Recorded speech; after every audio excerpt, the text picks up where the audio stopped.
많은 사람이 은퇴를 두려워합니다. 직장이라는 울타리를 벗어나면 마치 사회에서 퇴장당하는 느낌이 들죠. 아침에 출근하지 않아도 되는 자유는 며칠이면 불안이라는 이름으로 바뀝니다. 내가 이제 뭘 하지? 그 쓸모없는 존재가 된 건가? 이런 생각이 은퇴 후의 삶을 더 어렵게 만듭니다. 그런데요, 정말 그럴까요? 3040년간 일해온 인생이 단 하루에 무의미해지진 않습니다. 당신이 살아온 시간, 배운 기술, 쌓아온 인간관계는 그대로 남아 있습니다. 문제는 그걸 다시 꺼내 쓸 수 있는가입니다. 은퇴 후 인생은 백지가 아니라 잘 접은 종이를 펼쳐 새로운 면을 만들어가는 과정입니다. 실제로 은퇴 후 제2의 사업을 시작해 전보다 더 행복한 삶을 사는 분들이 많습니다. 이들은 거창한 창업 자금이나 트렌디한 기술이 아닌 자신의 경험과 관찰력, 그리고 끊임없는 배움의 자세로 성공을 끌어냈습니다. 오늘은 바로 그 이야기를 해보려 합니다. 은퇴 후 이젠 못 버틴다던 분이 사업 가르쳐 달라는 요청을 받게 된 과정, 그리고 우리가 배워야 할 3가지 교훈을 들려드릴게요. 사례 1. 한식 요리만 30년 주부, 반찬 가게로 월 400만원. 박영자 씨 64세는 전업주부로 평생 가족만을 위해 밥을 지었습니다. 결혼 35년 동안 직장을 다녀본 적은 없지만 남편 은퇴 후 가게가 빠듯해지자 뭔가 해보려 마음먹었습니다. 처음에는 자신감이 없었죠. 내가 무슨 돈을 벌어? 그러다 이웃들이 밥 먹으러 왔다가 언니 반찬 좀 팔아봐요 하며 권하더랍니다. 그 말을 계기로 집 근처 작은 반찬 가게를 열었고 입소문만으로 한 달에 400만원 넘는 수입을 올리고 있습니다. 직업이 없던 게 아니라 너무 익숙해서 몰랐던 거죠. 내가 제일 잘하는 걸 다른 사람은 돈 주고 배우고 싶어 하더라고요.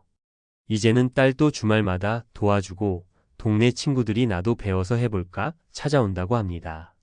인스타그램으로 예약 주문도 받고요. 특별한 기술이 아니라 일상 속 경력이 사업 아이템이 된 대표적인 예입니다. 사례 2. 퇴직 교사, 아이 돌봄과 공부방 운영으로 인생 이막. 이정호 씨 67세는 초등학교 교사로 정년까지 근무했습니다. 퇴직 후 몇 달은 이제 쉬자 했지만 막상 시간이 지나니 하루하루가 무의미하게 느껴졌습니다. 우연히 아파트 단지 내에 사는 맞벌이 부부에게서 애 좀 봐줄 수 있냐는 부탁을 받았고 그게 계기가 됐습니다. 아이에게 동화책도 읽어주고 수학 숙제도 봐줬더니 선생님 진짜 오랜만에 봐요 라며 감동한 부모들이 줄을 섰습니다. 지금은 소규모 공부방을 운영하며 월 300만원가량 수입을 벌고 있습니다. 무엇보다 다시 필요한 존재가 되었다는 만족감이 가장 크다고 하셨습니다. 연금은 생활비고 공부방은 제 자존감이에요. 아이들과의 시간이 다시 저를 살아있게 만들었어요. 가르치는 건 교사만의 전유물이 아닙니다. 누구든 자신이 해온 직업을 바탕으로 작은 교육 사업으로 전환할 수 있습니다. 사례 3. 정년퇴직한 직장인 중고거래 사업으로 대박. 김도환 씨 62세는 대기업에서 구매 담당으로 35년을 일하다 정년퇴직했습니다. 퇴직 후 아내와 유럽 여행을 다녀왔지만 막상 돌아오니 무료함이 밀려왔습니다. 그러다 퇴직 전 하던 일 물건을 사고 팔고 비교하고 흥정하던 일을 떠올렸습니다. 중고 명품, 리퍼, 가전, 캠핑용품 등을 알아보다 중고거래 재판매 사업을 시작했습니다. 초기엔 단순한 번개장터 판매였지만 지금은 네이버 스마트 스토어와 인스타 계정도 운영하며 월 500만원 이상을 벌고 있습니다. 이제는 지인들이 와서 묻습니다. 형, 이거 어떻게 파는 거야? 나도 해볼까? 제가 사업가가 될 줄 몰랐어요. 퇴직 전 직무 능력을 정리하고 그 안에서 수익 모델을 찾은 좋은 사례입니다. 특히 물류, 영업, 구매, 마케팅 출신들은 은퇴 후 창업에서 경쟁력이 큽니다. 은퇴 후 사업, 이런 식으로 준비하면 됩니다. 내가 뭘 잘했는지부터 정리하자. 이력서 쓰듯이 내 경험, 잘했던 일, 자주 했던 일, 남이 칭찬한 걸 적어보세요. 그게 사업 아이템의 씨앗입니다. 작게 시작하세요. 초기에 공간 임대하고 간판 달고 직원 쓰면 실패 확률이 올라갑니다. 요즘은 무자본 창업, SNS 기반 판매, 재능 공유 플랫폼도 많습니다. 반찬 10개 팔기, 아이 1명 돌보기, 중고 물건 5개 팔기부터입니다. 주변의 평가를 적극 수용하세요. 본인이 당연히 여기던 능력이 사실은 희소가치일 수 있습니다. 주변에서 그거 배워보고 싶다는 말이 나왔다면 그건 시장성 있는 자산입니다. 은퇴자 네트워크를 적극 활용하세요. 퇴직자 모임, 지역 커뮤니티, 소규모 창업 모임 등에서 정보를 얻고 피드백을 받으면 시행착오를 줄일 수 있습니다. 마무리하며 사업은 누가 하냐고요? 바로 당신입니다. 은퇴는 끝이 아니라 정리된 삶 이후에 찾아오는 기회입니다. 젊을 땐 바빠서 못했던 일, 가족 때문에 미뤘던 꿈, 능력은 있지만 돈이 없어 못해봤던 일 그 모든 걸 다시 꺼내 쓸 수 있는 시간이 은퇴 이후입니다. 지금 이 순간에도 누군가는 내가 가진 것을 어떻게 나눌까 고민하며 작게 창업하고 또 누군가는 은퇴하고 뭐해요? 묻던 친구들에게 너도 한번 해봐라며 손을 내밉니다.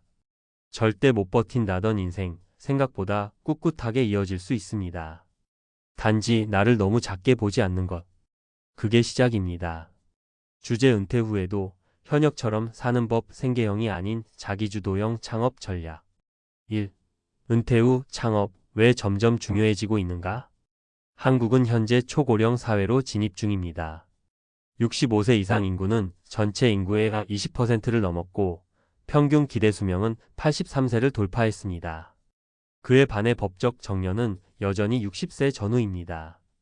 이 말은 은퇴 후 최소 20년 이상을 소득 없는 상태로 버텨야 한다는 뜻이 됩니다. 하지만 문제는 여기서 끝나지 않습니다. 국민연금 수령액의 월 평균은 약 62만 원 수준 2024년 기준. 퇴직금 평균은 1억 전후지만 10년 내 대부분 소진. 자녀 지원, 예상 못한 의료비, 주거비로 노년 파산 가능성 증가. 이런 구조 속에서 은퇴자 다수가 재취업을 시도하지만 연령, 체력, 기술 차별 등으로 인해 고용시장의 문턱은 점점 더 높아지고 있습니다. 결국 선택지는 줄어들고 있습니다. 대안은 단 하나, 나만의 경제 생태계를 만드는 것, 즉 소규모 창업 또는 프리랜서 기반의 자기주도형 일거리 창출입니다. 2. 은퇴 후 창업이 반드시 위험하진 않은 이유. 창업이라고 하면 많은 분들이 큰 돈 들여 가게 차리는 것으로 오해합니다. 하지만 최근 은퇴자 창업 트렌드는 다음과 같이 바뀌고 있습니다. 과거 창업책은 창업, 오프라인 중심 가게, 사무실 온라인, 무점포 중심, 큰 자본 투자 소자본 또는 무자본, 제조 유통 경험 기반 콘텐츠, 서비스, 혼자 고민 커뮤니티 SNS 기반 공동학습. 실제로 최근 5년간 은퇴 후 창업 성공 사례를 분석하면 공통점이 있습니다. 기존 직업이나 경력을 재해석하여 연결함. 고정 비용이 적고 적은 단위로 시작함. 기존 인간관계지인 지역 커뮤니티 등을 활용함. 온라인 홍보 판매 채널을 빠르게 배움. 즉, 창업의 성패는 기술이 아니라 준비도와 낮은 진입비용 구조에 달려 있다는 뜻입니다. 3. 은퇴자 맞춤형 창업 아이템 유형. 1. 재능 기반 창업. 예시 전직, 교사, 초등학생 대상, 공부방 운영 시니어, 멘토링. 핵심 자신의 기존 직업을 가르침으로 재해석. 수익화 방식 월정액 구독, 시간 단위 수업료, 온라인 강의 전환 가능. 2. 일상 활용형 창업. 예시 주부 반찬 가게, 김치 구독 서비스 정리수납 컨설팅. 핵심 생활의 기술이 돈이 되는 구조. 수익화 방식 SNS 동안 판매, 동네 기반 입소문, 소셜 커머스 입점. 3. 물류 유통형 재판매 창업. 예시 퇴직 영업인 중고 명품 판매, 리퍼 가전 유통, 온라인 재판매. 핵심 구매 판매 감각을 기반으로 창업. 수익화 방식 스마트 스토어, 당근 번개장터, 쿠팡 파트너스 등. 4. 경험 기반 콘텐츠 창업. 예시 은퇴 여행기 유튜브, 브이로그, 블로그 수익 은퇴 상담사. 핵심 삶 자체가 콘텐츠. 수익화 방식 구독 수익, 광고, 강연, 전자책. 4. 은퇴 후 창업이 성공하려면 반드시 지켜야 할 원칙 5가지. 크게 벌 생각보다 작게 망할 준비가 먼저. 처음부터 대박 욕심내면 실패 확률이 높습니다. 월 30만원, 50만원을 버는 구조를 만들어 보는 게 훨씬 현실적입니다. 수요 검증 없이 가게 차리지 말기. 임대료, 인테리어, 장비, 직원 고용 등은 수요가 확실한 후에만 결정해야 합니다. SNS 사전 판매, 예약제, 테스트 마켓이 우선입니다. 가족에게 부담 주지 않는 자금 설계. 퇴직금 전체를 창업에 쓰면 가족 불안이 커집니다. 전체 자산의 1020% 이내에서 테스트 예산을 마련하세요. 단독이 아닌 협업 구조 고려. 친구, 지인, 은퇴자, 모임 등을 통해 공동 브랜드, 공동 판매 등 시도 가능. 특히 장점이 다른 사람과 협업하면 시너지 큽니다. 요리 마케팅. 온라인 도구에 대한 두려움 버리기. 스마트폰 하나면 충분히 SNS 마케팅, 제품 촬영, 홍보 가능. 유튜브, 블로그, 인스타그램 강좌는 무료로도 많습니다. 초기에는 자녀나 지인 도움을 받아도 좋습니다. 5. 정부 및 민간 지원 제도도 적극 활용하자. 기관 지원 내용 대상. 고용노동부 시니어, 인턴제, 생애 경력 설계 50세 이상 구직자.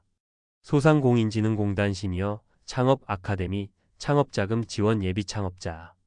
중소벤처기업부 시니어 창업센터 운영, 입주 지원 40세 이상 누구나. 지자체 마을기업, 사회적 기업 시범 창업지역별 차등. 특히 시니어 기술창업센터, 평생교육센터, 창업과정, 청년 창업과의 협업 모델도 유효합니다. 이용률은 낮지만 활용 가치는 큽니다. 결론, 남은 시간이 아니라 지금부터 시작하는 시간. 은퇴란 더 이상 일의 끝이 아닙니다. 본격적으로 나의 인생을 스스로 설계하는 첫 번째 시작점입니다. 자신의 경험을 무기로 작게 시작하되 꾸준히 시도하고 시장의 피드백을 받으며 나아간다면 누구나 두 번째 인생의 현역이 될 수 있습니다. 성공한 은퇴자들은 거창한 창업을 한 것이 아니라 작은 움직임 하나를 실행한 것에서 시작했습니다. 그 변화의 출발점은 생각보다 멀리 있지 않습니다. 당신이 밥 짓는 솜씨, 가르치는 손길, 사람 보는 눈, 30년 쌓은 습관, 그 모든 것이 지금 이 순간 다시 자산이 될 수 있습니다.